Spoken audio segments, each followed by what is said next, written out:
There's this little golden retriever puppy, 2 months old, tiny, fluffy, the kind of face that could end wars. And right now, she's sitting outside a closed bedroom door, just sitting there, waiting, tail not even wagging. Because the guy on the other side of that door, the one she bonded with, the one she thinks is her whole world, he can't be bothered to open it. And the worst part, he's the one who brought her home. Okay, so let me back this up. This is about a woman, we'll call her Megan, and her boyfriend Derek. They'd been together 2 years. A solid relationship, you know? The kind where you've settled into a groove. Derek had his things. He was big into hiking, loved his video games, always hanging out with his boys on the weekends. Megan had her routine too. Life was good, predictable, comfortable. And then one day, Derek comes home with this look on his face, like a kid on Christmas morning, and he says, "Hey, a friend of a friend has this puppy that needs a home." Now, Megan wasn't against it. She actually loved the idea, but she wanted to be practical about it, right? A puppy is a commitment. It's not a houseplant. You got to feed it, walk it, train it, take it to the vet. It's basically a furry toddler that chews on everything. But Derek was all in, like obsessively in. He researched breeds, he bought the crate, the toys, the fancy organic puppy food. He was ready. And when he finally brought this little golden retriever home, this tiny, wiggly, big-eyed ball of fur, honestly, it was love at first sight, for all three of them. They named her Lucky. And for the first month, Derek was father of the year. I'm not exaggerating. This man rearranged his entire life around this puppy. He stopped going on hikes. He stopped playing video games. His friends were texting him to hang out, and he was like, "Nah, I'm good. Lucky needs me." He was up at 6 a.m. for walks. He was hand-feeding her, doing the little training sessions, letting her sleep on his chest while he watched TV.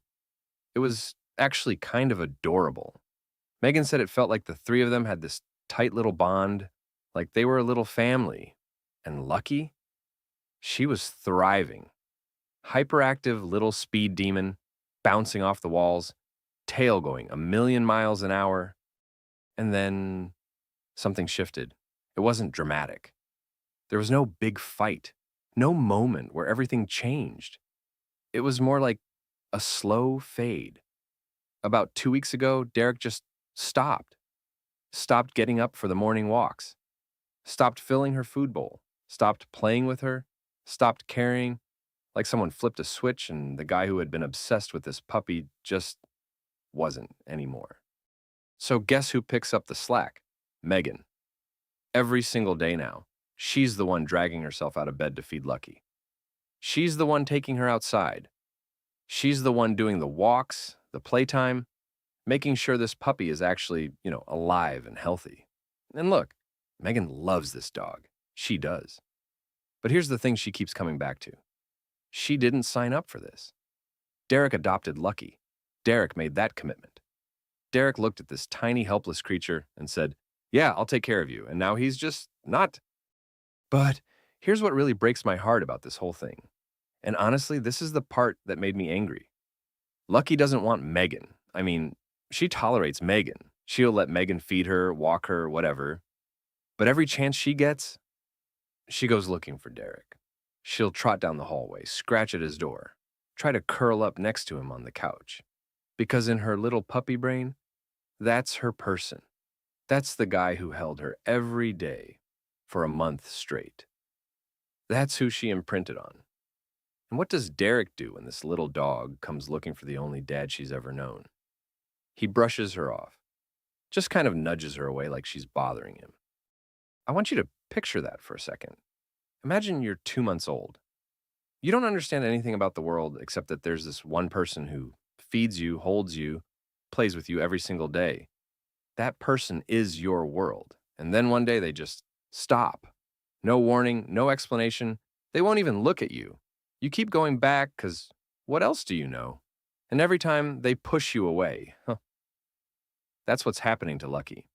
And she doesn't have the words to ask why. Megan tried talking to him about it. Multiple times, actually. She sat him down and said, "Look, this is serious. Lucky needs you. You adopted her. She's your responsibility. And you know what he said? He said she was overreacting, that it wasn't a big deal, that the dog was fine. The dog is not fine, Derek. Megan can see it. Lucky's been mopey. She's not playing anymore. This puppy that used to be a little tornado of energy, bouncing off walls, chewing on everything, now she just lies around. She doesn't even want to play with Megan, and Megan's the one actually showing up for her. It's like Lucky's given up on being happy because the one person she wants doesn't want her back. And this is what gets me about people like Derek. He didn't adopt a sweater. He didn't pick up a hobby he could just put down when he got bored. He adopted a living, breathing, feeling creature, a baby animal that depends entirely on humans to survive. And he treated it like a new video game. Played it nonstop for a month, got bored, moved on to the next thing. Except this isn't a game you can just shelve.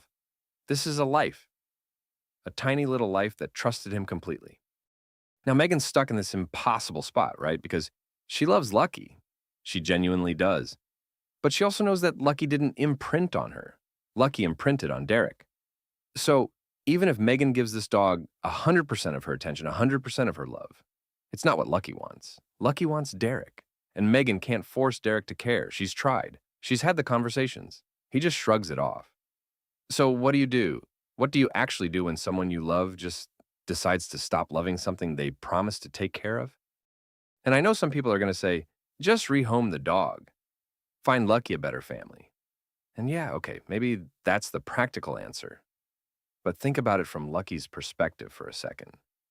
She already got passed along once, from whoever had her originally to that friend of a friend, and then to Derek.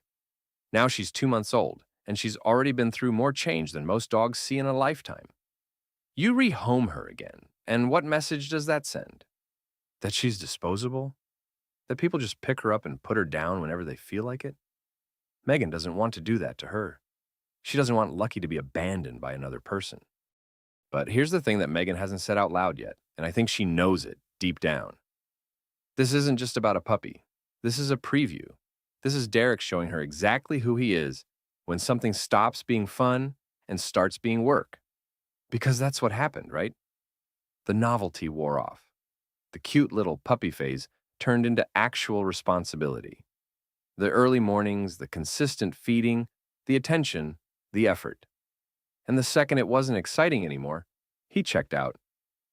And if he can do that to a puppy he claimed to love, what happens when things get hard with Megan? Because that's the pattern, isn't it? That's what this kind of person does. They go all in when it's shiny and new. They're the best boyfriend, the best dog dad, the most attentive version of themselves. And then the second it requires consistency, the second it's not about them feeling good anymore, gone. They don't even have the decency to acknowledge they've changed. They just gaslight you into thinking you're the one with the problem. You're overreacting. It's not a big deal. The dog is fine. She is not fine, Derek. And honestly, neither is Megan. Look, I'm not going to sit here and tell Megan what to do. That's not my place. But I will say this. The way someone treats the most vulnerable, dependent thing in their life tells you everything you need to know about them. Everything. Lucky can't advocate for herself. She can't pack her bags and leave. She can't even understand why the person she loves stopped showing up. All she can do is keep going back to that closed door and hoping that today's the day it opens. And that is heartbreaking. So no, Megan, you are not overreacting, not even a little bit. That puppy deserves better, and honestly, Em, so do you. If you've been through something like this, drop it in the comments. And if you're someone who's thinking about adopting a pet on impulse, do me a favor. Don't. Unless you're ready to show up on the hard days too, because they're counting on you every single day.